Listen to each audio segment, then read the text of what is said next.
എല്ലാവർക്കും ഈ പ്രഭാതത്തിൽ വന്ദനം. ലൂക്കോസ് എഴുതിയ സുവിശേഷം 15-ാം അധ്യായം 19-ാം വാക്യം. ഇനി നിന്റെ മകനെന്ന പേരിന് ഞാൻ യോഗ്യനല്ല, നിന്റെ കൂലിക്കാരിൽ ഒരുത്തനെ പോലെ ആക്കണമേ എന്ന് പറയും എന്ന് പറഞ്ഞു. മുടിയനായ പുത്രനെ കുറിച്ചാണ് ലൂക്കോസ് സുവിശേഷം 15-ാം അധ്യായത്തിൽ നാം പഠിക്കുന്നത്. അപ്പന്റെ അടുക്കൽ നിന്നും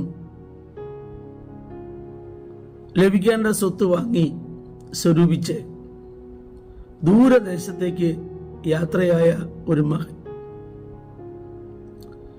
ദിവസങ്ങൾ കഴിഞ്ഞു. കയ്യിലുണ്ടായിരുന്ന എല്ലാം നഷ്ടമാകുകയും ഒടുവിൽ പന്നികളെ മേയ്ക്കുന്ന ഒരു ജോലി ലഭിക്കുകയും ചെയ്തു.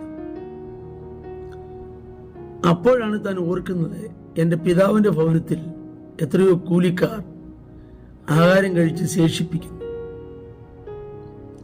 ഞാൻ എന്തിനിങ്ങനെ? അപ്പോൾ എടുത്തൊരു തീരുമാനമാണ് നാം ഇവിടെ വായിച്ചു കേട്ടത്.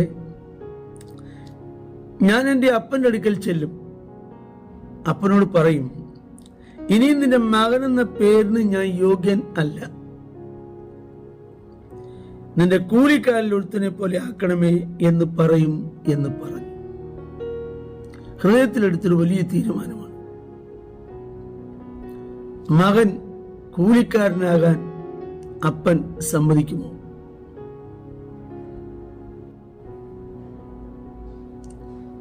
ഈ മകൻ പോയ ദിവസം തുടങ്ങി അപ്പന്റെ പ്രതീക്ഷ മുഴുവൻ മടങ്ങി വരുന്ന ഒരു മകനെ കുറിച്ച് മാത്രമാണ്. അതിനുവേണ്ടി അപ്പൻ പലതും സ്വരൂപിച്ചു വയ്ക്കുന്നു.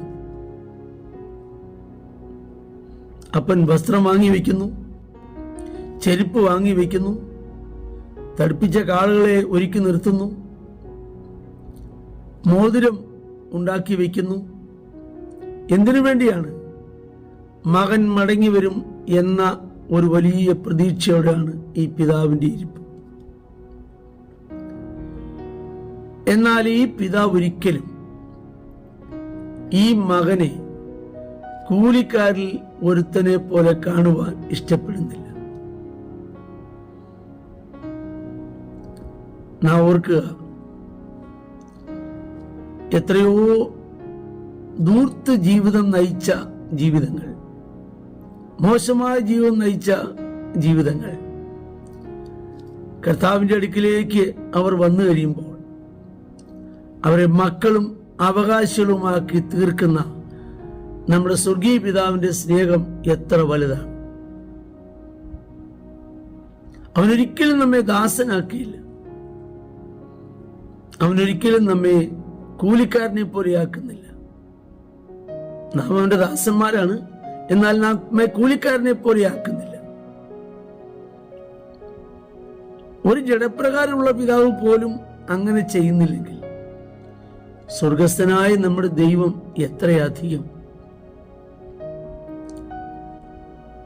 അപ്പോൾ മകനെ കൂലിക്കാരനാക്കാൻ ആഗ്രഹിക്കാത്ത, ഇഷ്ടപ്പെടാത്ത ഒരു പിതാവ്.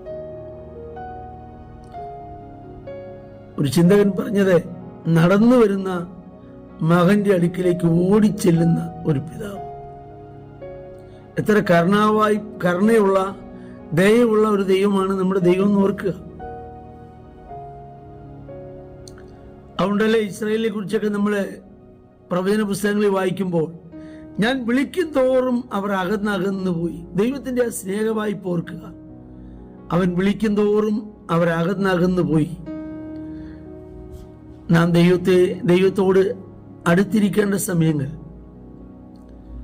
ദൈവത്തിങ്കിലേക്ക് നാം മടങ്ങി വരുന്നെങ്കിൽ ഒരിക്കലും അന്യരല്ല, നമ്മെ സ്വന്തം ജനമാക്കി തീർക്കുവാൻ കഴിയുന്ന ഒരു നല്ല പിതാവത്രേ നമുക്കുള്ളത്.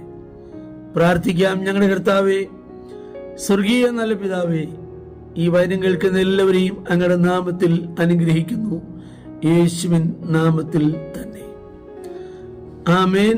ദൈവം നമ്മെ എല്ലാവരെയും ധാരാളമായി അനുഗ്രഹിക്കട്ടെ.